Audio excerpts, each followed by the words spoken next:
여호와의 이름에 있도다. 오라, 우리가 굽혀 경배하며 우리를 지으신 여호와 앞에 무릎을 꿇자. 그는 우리의 하나님이시요 우리는 그가 기르시는 백성이며 그의 손이 돌보시는 양이기 때문이라. 아멘. 만복의 근원이 되시는 하나님 아버지, 오늘도 귀한 하루를 우리에게 허락하심에 감사를 드립니다. 하루의 처음 시간을 주께 드리는 여기 모인 주님의 자녀들의 수고를 받아주시고 오늘 하루도 동행하여 주옵소서. 우리의 심령을 받아주시고 주의 전에 모인 주님의 자녀들에게 크신 자비와 은총으로 함께 하옵소서. 감사를 드리며 예수 그리스도의 이름으로 기도드립니다. 아멘. 찬송가 449장 찬송 드리겠습니다. 449장입니다.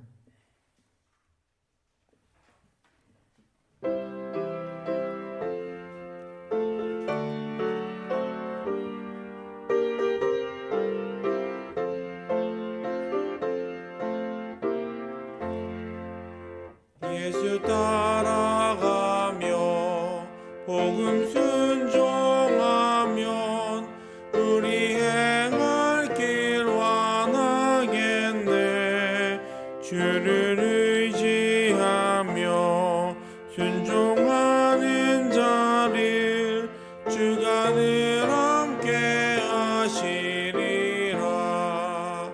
의지하고 순종하는 길은 예수 안에 즐겁고 복된 길이로다. 해를 당하거나 우리 고생할 때 주가 위로해 주시겠네. 주를 의지하며 순종하는 자를 주가 안위해 주시리라. 의지하고 순종하는 길은 예수 안에 즐겁고 복된 길이로. 남의 짐을 지고 슬픔 위로하면 주가 상급을 주시겠네. 주를 의지하며 순종하는 자를 항상 복 내려 주시리라. 의지하고 순종하는 길은 예수 안에 즐겁고 복된 길. 우리 받은 것을 주께 다 드리면 우리 기쁨이 넘치겠네. 주를 의지하며 순종하는 자를 은혜 풍성케 하시리라. 의지하고 순종하는 길은 예수 안에 즐겁고 복된 길이로다. 주를 힘입어서 주를 모시고 살아가세. 주를 의지하며 항상 순종하면 주가 사망해 주시리라. 의지하고 순종하는 길은 예수 안에 즐겁고 복된 길이로다. 아멘. 453장 찬송 드리겠습니다. 453장입니다.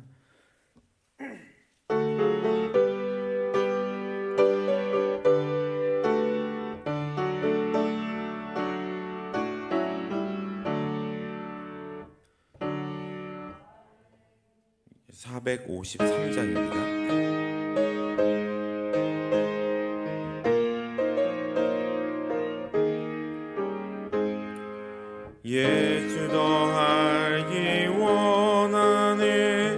그 크고도 넓은 은혜와 대속해 주신 사랑 간절히 알기 원하네. 내 평생의 소원, 내 평생의 소원, 대속해 주신 사랑을 간절히 알기 원하네. 성령이 스승되셔서 진리를 가르치시고 거룩한 뜻을 깨달아 예수를 알게 하소서. 내 평생의 소원, 내 평생의 소원, 대속해 주신 사랑을 간절히 알기 원하네. 성령의 강화 받아서 하나님 말씀 배우니 그 말씀 한 절 한 절이 내 맘에 교훈 되도다. 내 평생의 소원, 내 평생의 소원, 대속해 주신 사랑을 간절히 알기 원하네. 예수가 계신 보좌는 영광에 둘려 있도다. 평화의 왕이 오시니 그 나라 왕성하도다. 내 평생의 소원, 내 평생의 소원, 대속해 주신 사랑을 간절히 알기 원하네. 아멘. 오늘 함께 나눌 말씀은 마태복음 14장 1절부터 12절까지의 말씀입니다. 마태복음 14장 1절부터 12절까지의 말씀을 한 절씩 함께 복음 합독하도록 하겠습니다. 마태복음 14장 1절부터 12절까지의 말씀을 함께 합독하도록 하겠습니다. 그때에 분봉왕 헤롯이 예수의 소문을 듣고 그 신하들에게 이르되 이는 세례 요한이라. 그가 죽은 자 가운데서 살아났으니 그러므로 이런 능력이 그 속에서 역사하는도다 하더라. 전에 헤롯이 그 동생 빌립의 아내 헤로디아의 일로 요한을 잡아 결박하여 옥에 가두었으니 이는 요한이 헤롯에게 말하되 당신이 그 여자를 차지한 것이 옳지 않다 하였음이라.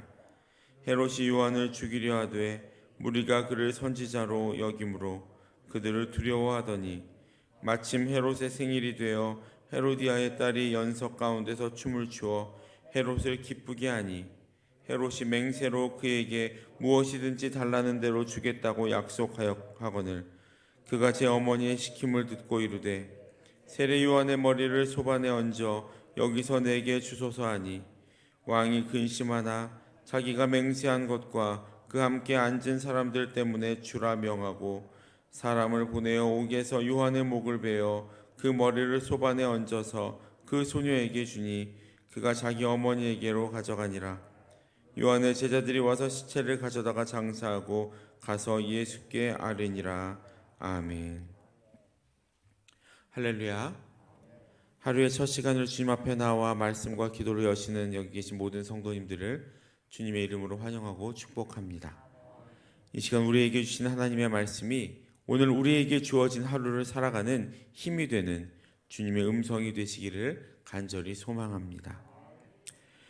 오늘 본문의 시작인 1절은 이렇게 시작을 하고 있습니다. 그때에 분봉왕 헤롯이 예수의 소문을 듣고 예수님께서 행하신 기적과 사역에 대한 그 많은 소문들이 이 헤롯이라는 헤롯 분봉왕 헤롯의 귀에 들어갔습니다.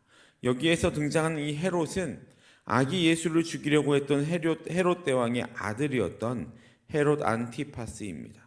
그는 헤롯 대왕이 죽고 나서 이 갈릴리 지방을 다스린 통치자였습니다. 그는 왕이 되기를 원했지만 이 로마로부터 왕으로는 인정받지 못했고, 이 분할된 지방의 통치자, 지금으로 말하면 총독 이렇게 되겠죠. 분봉왕으로 불리웠던 자였습니다. 그 갈릴리 분봉왕이었던 헤롯이 예수님의 소문을 들었다는 겁니다. 언제 들었습니까? 1절에는 그때에 라고 기록이 되어 있는데, 이 그때라는 이 때는 언제냐면 오늘 본문 앞에 13장의 내용처럼 여러 가지 비유로 하나님 나라에 대해서 말씀하셨지만 오히려 예수님께서 고향에서 배척을 받았던 바로 그때라는 말입니다. 그렇게 고향과 친척에서는 배척을 당하고 마가복음에서 보시면 예수가 미쳤다라는 말을 들으시면서까지 고향과 친척에게 배척을 당하며 소외당하셨을 때 의외로 가족과는 상관없는 사람이었던 이 왕이 그 예수님의 소문을 듣게 되었다라는 것입니다. 그렇게 예수님의 소문을 들은 헤롯은 갑자기 자신이 죽였던 세례 요한이 다시 죽은 자 가운데서 살아났다라고 두려워하고 있는 것을 오늘 본문에서 볼 수 있습니다.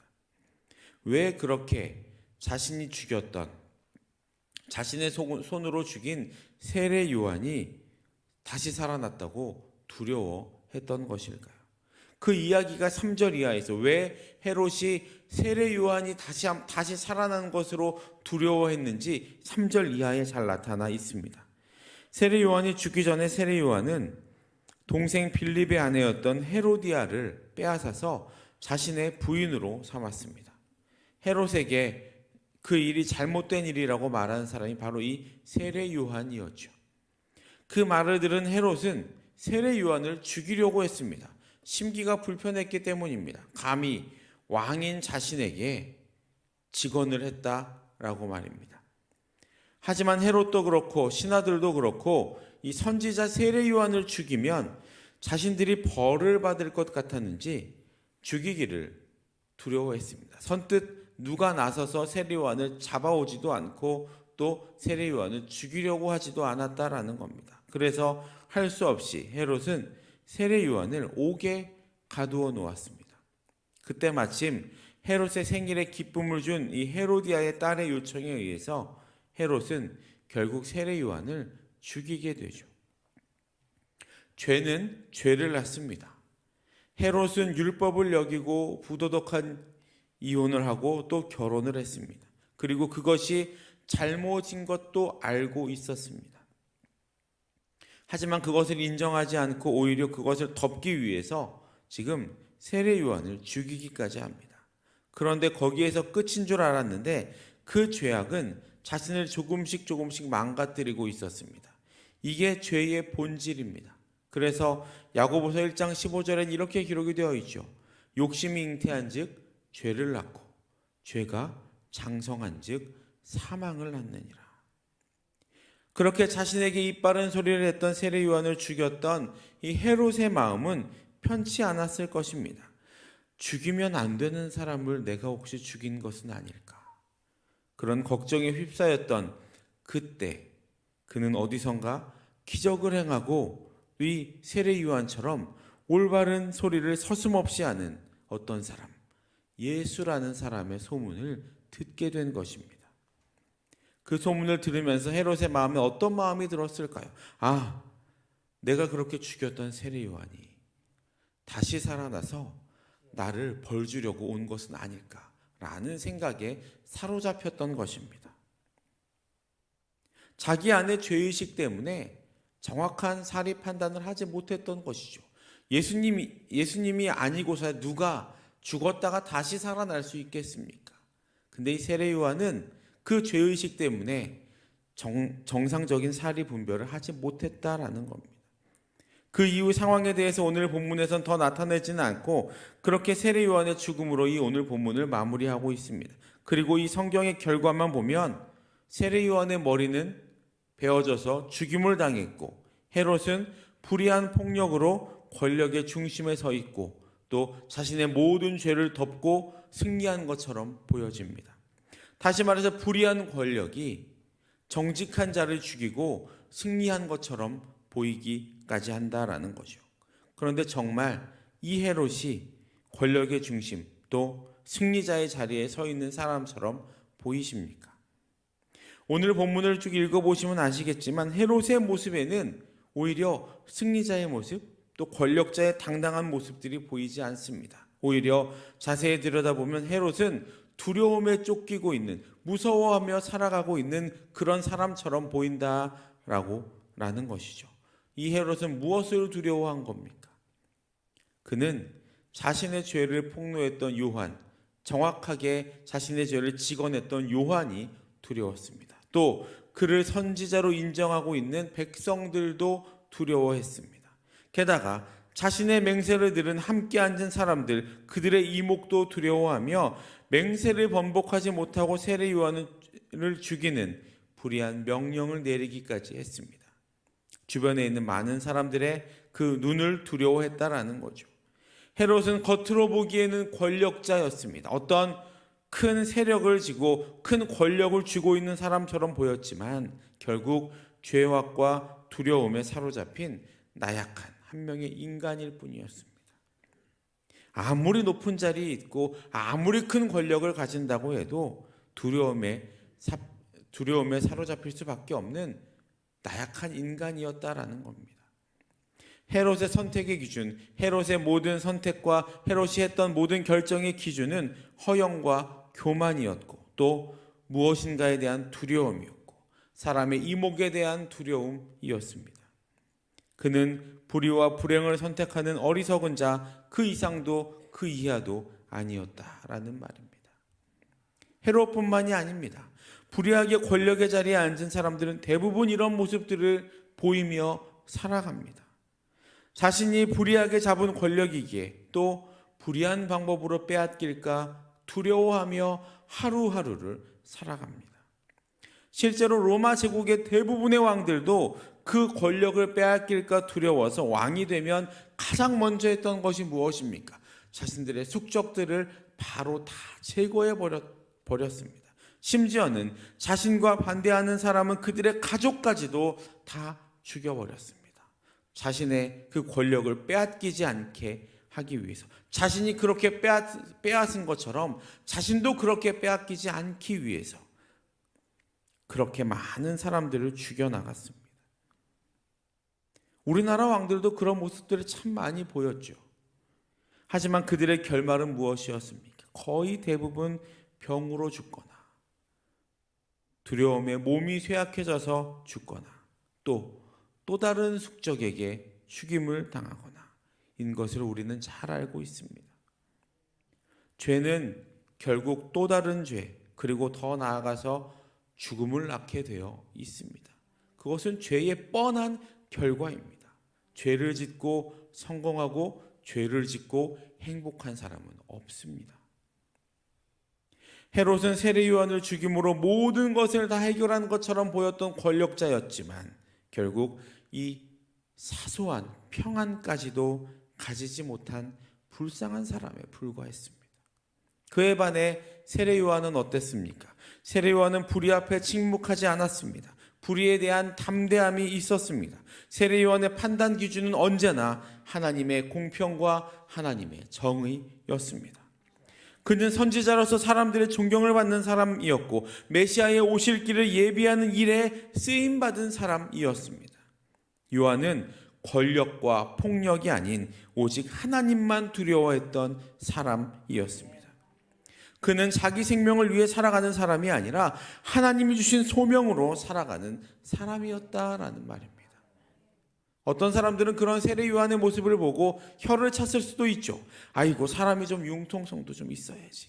그냥 조용히 조금 잘 지내고 그런 불의한 것에 잠깐만 눈 한번 감으면 당신이 전하는 그 복음을 더 잘 전하고 더 오래 전할 수 있을 텐데 라고 말할 수 있습니다. 그런데 정말 그렇습니까?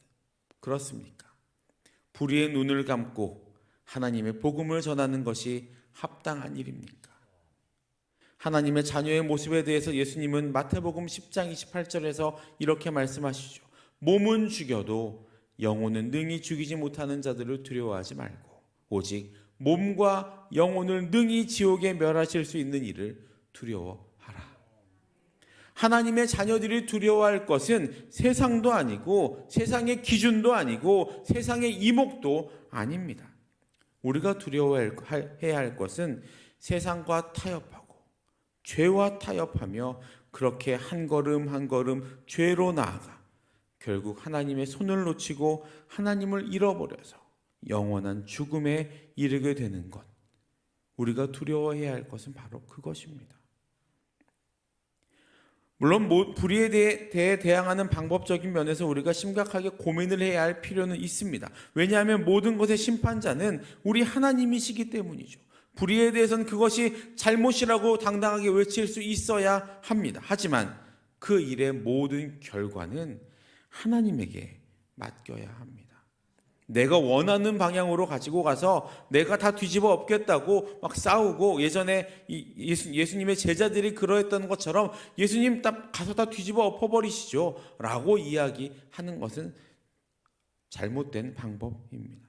우리는 오직 모든 것을 통치하는 하나님을 의지하며 불의를 심판하시는 하나님을 바라보는 것, 그리고 나의 삶은 하나님 앞에 겸손하게 드리며 그저 하루하루를 나에게 주시는 그 놀라운 은혜로 감사함으로 평안함 가운데 살아가는 것, 그것이 하나님의 자녀인 우리가 해야 할 일입니다. 여러분 시편을 한번 쭉 읽어보십시오. 시편의 기자가 불의한 사람, 하나님 저 불의한 사람을 죽여주십시오, 지옥에 보내주십시오 이런 말을 한 적은 거의 없습니다. 그들에 대한 책임은 하나님이 져주시고 나는 하나님 안에서 자유합니다. 나는 하나님 안에서 평안합니다. 내가 주님을 찬송합니다. 그런 고백들이 시편, 모든 시편들에 전반적으로 나와 있는 시편 기자의 고백들입니다.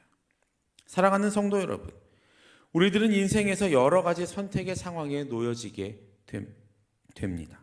저도 그렇고 여기 계신 모든 성도님들도 그렇고 또 어린 아이들도 다 마찬가지입니다.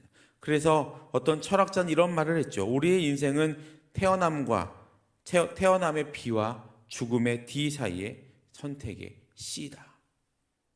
태어나면서 죽음에 이르기까지 우리는 매 순간순간 선택이라는 삶을 살아갑니다. 그렇게 계속되는 선택 가운데 그때마다 우리는 바른 판단 기준으로 올바른 길을 선택할 수 있어야 합니다. 그런데 그것이 참 어렵죠. 선택 당시에는 맞는 길 같지만 지나보면 그 선택이 잘못된 것처럼 보이기도 하고, 선택 당시엔 그 길이 좀 잘못된 것 같지만 지나보면 그 길이 맞는 것 같기도 하고 말입니다. 우리도 헤롯처럼 죄악과 두려움 속에서 어리석은 선택을 할 수도 있습니다. 또 반대로 세례 요한처럼 하나님을 두려워하며 하나님의 의에 비추어 보며 우리가 가야 할 길을 선택할 수 있습니다. 어떤 것이 올바른지 판단이 서지 않을 때도 분명히 있죠. 하지만 그리스도인으로서 중요한 것은 세상의 기준, 세상의 법도와 세상의 이치와 세상의 학문과 세상의 지식이 아니라 하나님 나라의 기준에 따라 선택하며 또 하나님이 나에게 주신 이 말씀이라는 것을 내 눈앞에, 내 마음 앞에 두며 이 말씀을 기준으로 삼아 선택하며 살아가야 합니다. 당장 세상의 기준으로 선택하면 그 선택이 맞는 것처럼 보일 수도 있고 또 틀릴 수도 있습니다. 하지만 하나님 나라의 기준으로 하는 선택은 틀린 선택이란 있을 수 없습니다. 이것처럼 확실한 것이 어디에 있습니까? 50대 50도 아니고 100%입니다. 그런데 우리는 왜 자꾸 이것을 놓치며 살아갈까요? 어떤 선택을 하든 하나님 안에서의 선택은 무엇이든 올바른 선택이고 또 그 선택에 대한 책임은 하나님이 져주신다는 것을 믿으시기를 축복합니다. 바라기는 오늘 우리가 버려야 할 죄와 두려움이 무엇인지 다시 한번 돌아보아서 헤롯처럼 죄와 두려움에 휩싸여서 잘못된 선택을 하는 모습이 우리의 모습이 되지 않기를 간절히 소망합니다. 또한 자신을 버려 우리에게 참 생명을 주신 예수 그리스도만을 바라보시며 오늘도 주님, 나는 아무것도 할 수 없습니다. 그렇기에 나의 앞길을 주님께 맡깁니다 라고 고백하며 우리 자신을 부인하고 하나님의 뜻에 따라 하루하루 감사와 기쁨과 평안 가운데 살아가시는 저와 여러분들 되시기를 주님의 이름으로 축복합니다. 기도하겠습니다. 사랑과 은혜의 주님, 감사와 찬양을 드립니다. 우리를 주님의 자녀로 삼으시고 주님의 백성으로 이 땅 가운데에서 살아가게 하신 주님의 은혜에 더욱더 감사를 드립니다. 하나님, 우리는 부족하고 모자라고 또 지혜롭지 못해서 가끔은 올바르지 못한 선택을 할 때가 있음을 고백합니다. 주님, 우리에게 주님의 음성과 주님의 말씀을 주셨는데 우리가 이제 그 말씀을 의지하여 올바른 선택, 하나님이 보시기에 바른 선택을 할 수 있는 주님의 백성들이 되게 하여 주시고 우리가 주님의 말씀을 근거로 선택한 그 모든 선택의 결과를 주님이 책임져 주시기를 간절히 소망합니다. 주님이 모든 것을 해주실 것을 믿기에 오늘 우리는 담대하게 이 하루를 살아갈 수 있음을 또한 고백합니다. 하나님, 우리의 삶을 책임져 주시고 하나님의 백성으로서의 우리의 삶을 인도해 주시고 우리의 손을 놓지 말아 주옵소서. 오늘도 병상에 누워서 고통받고 있는 많은 환우들이 있습니다. 영적으로 육적으로 그 아픈 모든 부분에 주님 이 시간 손얹어 안수하여 주시고 그 모든 아픔들을 주님 깨끗하게 치유하셔서 주님 앞으로 다시 한번 돌아와 함께 예배하며 찬양하는 그날이 속히 오도록 주님 인도하여 주옵소서. 코로나의 많은 제재들이 풀려서 우리가 자유함 가운데 살아가고 있지만 주여, 우리의 마음을 다시 한번 붙들어 주시고 하루속히 이 모든 어려움을 극복하고 나와 주님 앞에 기쁨으로 찬양하고 예배하는 날이 오도록 인도하시고 아직까지 주님 앞으로 나오지 못한 주님의 백성들 한 사람 한 사람의 마음을 주님 붙들어 주셔서 주님 품으로 이끌어 주시고 이 자리가 주님의 전이 차고 넘치는 은혜가 있게 하여 주옵소서. 지금도 전쟁의 어려움 가운데 놓여져 있는 많은 나라들이 있습니다. 주님, 그들의 나라에 주님이 주시는 놀라운 평안과 은혜를 허락하여 주시고 다시는 그 전쟁의 어두움의 그늘들이 그 땅에 생겨지지 않도록 주님 인도하여 주옵소서. 북한에 억류되어 계신 세 분의 선교사님들 계십니다. 김정욱 선교사님, 김국기 선교사님, 최춘길 선교사님 기억하여 주시고 그들의 생사를 우리가 알 수는 없지만 분명한 것은 그들이 그 땅에 아름다운 씨앗을 뿌렸고 지금도 뿌리고 계심을 믿습니다.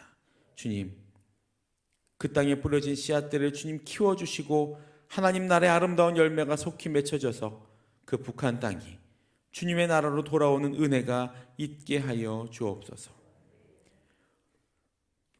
마음의 소원과 기도의 제목에서 1000번째 예물을 드립니다. 295번째, 566번째 믿음의 예물을 받아주시고 마음의 소원과 기도의 제목이 하나님의 때에 하나님의 방법으로 아름답게 응답되는 은혜가 있게 하여 주옵소서. 오늘도 매일매일의 선택의 삶으로 하루를 시작하는 주님의 백성들에게 하나님의 지혜와 하나님의 능력을 허락하여 주시고 하나님 안에서 말씀 안에서 올바른 선택을 하며 담대하고 평안한 하루를 살아갈 수 있도록 인도하여 주옵소서. 감사를 드리며 이 모든 말씀 예수님의 이름으로 기도드립니다. 아멘. 주기도문 하시겠습니다. 하늘에 계신 우리 아버지, 아버지의 이름을 거룩하게 하시며 아버지의 나라가 오게 하시며 아버지의 뜻이 하늘에서와 같이 땅에서도 이루어지게 하소서. 오늘 우리에게 일용할 양식을 주시고 우리가 우리에게 잘못한 사람을 용서하여 준 것 같이 우리 죄를 용서하여 주시고 우리를 시험에 빠지지 않게 하시고 악에서 구하소서. 나라와 권능과 영광이 영원히 아버지의 것입니다. 아멘. 각자의 기도 제목으로 기도하시겠습니다.